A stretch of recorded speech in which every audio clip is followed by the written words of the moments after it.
Today on Rappler.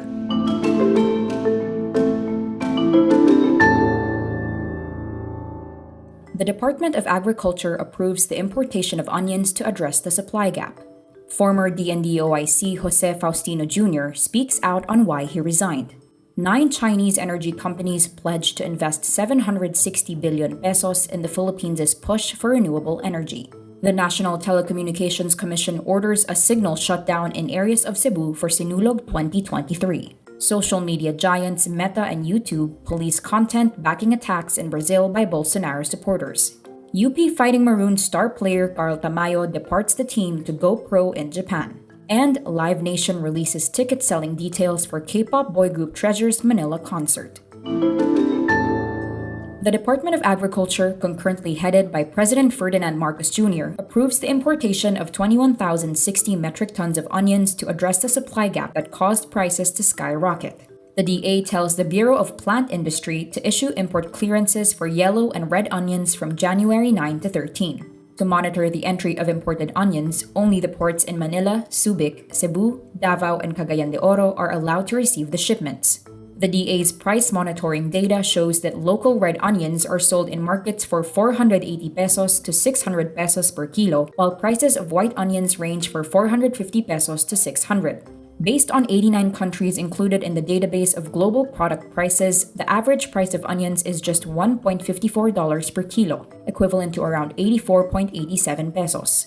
This means onions in the Philippines cost 607% more than in the rest of the world. Former Department of National Defense Officer in Charge Jose Faustino Jr. breaks his silence, citing the reappointment of General Andres Centino as Chief of the Armed Forces of the Philippines as the reason for his resignation as the country's top defense official. Faustino says he only learned about Centino's appointment through media reports, prompting him to submit his letter of resignation to President Marcos thereafter. Rumors of Faustino's resignation spread after he was noticeably absent at the AFP's turnover ceremony over the weekend. Faustino was replaced by retired General Carlito Galvez, who had been offered the post just 2 days after Centino's appointment. Faustino says it was an honor to serve the Filipino people as officer in charge of the DND. 9 Chinese energy companies pledged to invest $13.76 billion, or around 760 billion pesos, in President Ferdinand Marcos Jr.'s push for renewable energy. Energy Secretary Rafael Lotilla says the companies expressed their interest in the Philippine market during a roundtable meeting with the president in Beijing last January 5. The Energy Department has yet to specify the projects and where these will be located, but Lotilla notes these will mostly be in solar and offshore wind projects. The Philippines aims to increase its renewable energy share to 35% by 2030 and 50% by 2040. To meet these targets, an additional 52,000 megawatts of renewable energy will be needed by 2040. Meantime, the Marcos administration also borrows $3 billion through a triple tranche fixed-rate global bonds offering. The proceeds will mainly be for government budgetary support. The National Telecommunications Commission orders private telecommunication companies to temporarily cut off network services on January 14 and 15 in areas located in Mandaue, Lapu-Lapu, and Cebu City.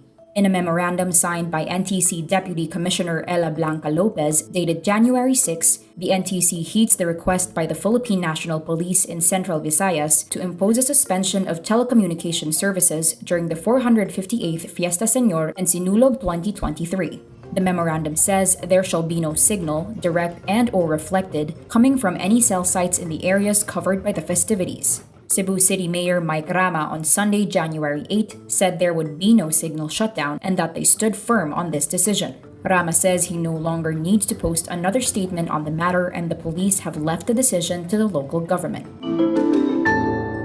Facebook parent Meta and Google's video platform YouTube say they are removing content supporting or praising the weekend ransacking of Brazilian government buildings by anti-democratic demonstrators. Tens of thousands of supporters of Brazil's far-right former President Jair Bolsonaro ravaged national institutions in a more than 3-hour attack. A Meta spokesman says it is actively following the situation and will continue removing content that violates our policies. A spokesperson for YouTube adds it is prominently surfacing authoritative content on its platform.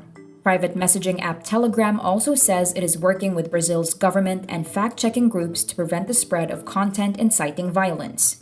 Following his defeat to leftist President Luiz Inácio Lula da Silva in October, Bolsonaro's supporters claimed the election was stolen and organized protests. Social media companies were criticized for not doing enough when supporters of former U.S. President Donald Trump invaded the U.S. Capitol 2 years ago.